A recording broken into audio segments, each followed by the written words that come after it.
हे पथ्य आणि परंपरा आम्ही पाळली, पण मोदी आणि शहा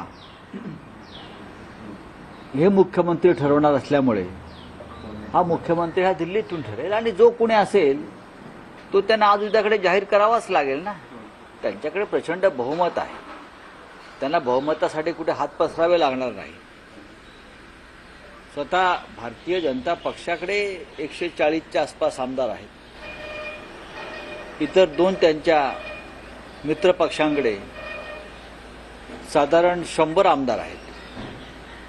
त्याच्यामुळे जो उमेदवार किंवा मुख्यमंत्री दिल्लीतून ठरवेल तो स्वीकारावा लागेल. नाही, पण दोन फॉर्म्युला चर्चेत आहेत असं म्हटलं जातंय. 2 वर्ष, 2 वर्ष, 1 वर्ष किंवा 2.5 वर्ष. आता ह्याच्यावरती मी कसं काय मत व्यक्त करू? ही त्यांची आघाडी आहे, त्यांची युती आहे. शब्द पाळण्यासंदर्भात भारतीय जनता पक्षाची परंपरा नाही, पण आता कदाचित महाराष्ट्राशीच त्यांना वैर घ्यायचा असल्यामुळे ते असे कोणतीही भूमिका घेऊ शकतात. पण रावसाहेब, एक असं म्हटलं जातं आता महायुतीचं कसं महाविकास आघाडीचं आहे, पराभवाचं चिंतन होतं, त्यात पराभवाचं काँग्रेसमध्ये हा काय आहे, नाना पटोले यांच्यावर खापर फोडलं जात आहे. स्वतः त्यांच्या प्रवक्त्यांच्या माध्यमातून ही भूमिका व्यक्त झालेली की पराभवाची जबाबदारी किंवा कारण नाना पटोले हे आहेत. एका व्यक्तीवरती पराभवाचं खापर फोडता येत नाही. आम्ही महाविकास आघाडी म्हणून लढलो. शरद पवार यांच्यासारखा नेता ज्याच्या मागे महाराष्ट्र उभा आहे असं चित्र दिसलं, त्यांनाही अपयश आलं. अपयशाची कारणं शोधली पाहिजे. ती कारणं ईव्हीएम मशीनमध्ये आहेत, यंत्रणेच्या गैरवापरामध्ये आहेत, घटनाबाह्य कृत्यामध्ये आहेत, की डी.वाय. चंद्रचूड यांनी न घेतलेल्या निर्णयामध्ये आहे. मुख्य कारणं ही आहेत. त्यातलं मुख्य कारण कोणतंही शोधावं लागेल. नाना पटोले जबाबदार आहेत का? शरद पवार साहेब जबाबदार आहेत का? आमच्या पक्षाचं नेतृत्व जबाबदार आहेत का? यातून आता बाहेर पडलं पाहिजे.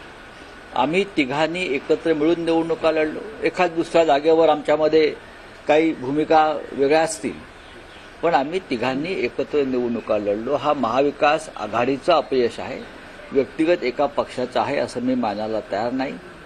शेवटी ज्या पद्धतीनं समोरचे आमचे विरोधक निवडणुका लढण्यासाठी उतरले त्याला मी फेअर इलेक्शन मानत नाही.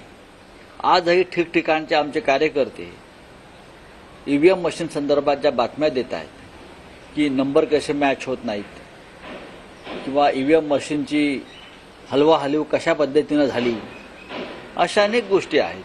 किंवा मतांचा आकडा मॅच होत नाही.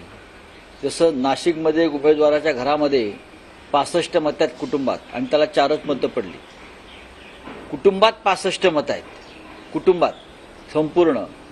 त्याचे काही कार्यकर्ते असू शकतात प्रमुख, त्याच्यावर काम करणारे, आणि तो एका राजकीय पक्षाचा उमेदवार आहे. त्याची बायको, त्याची आई, त्यांची मुलं, त्यांचे वडील, बहिणी हे एकत्र आहेत आणि त्यांना 4 मतं पडावीत, हे जरा गडबड आहे या सगळ्या ह्याच्यामध्ये. डोंबिवलीमधल्या आमच्या लोकांना लक्षात आलं की ईव्हीएम मशीनचे नंबर मॅच होत नाही आहेत आणि त्याच्यावरती आक्षेप घेतल्यावरती तो आक्षेप मानायला निवडणूक आयोगाचे लोक तयार नाहीत. हे महाराष्ट्रात ठिकठिकाणी घडल्याचं स्पष्ट होत आहे.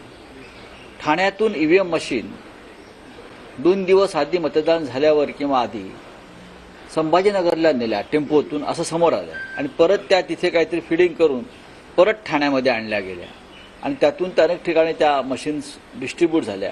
अशा प्रकारच्या बातम्या आता समोर आलेल्या आहेत आणि पुराव्यासह समोर आलेल्या आहेत.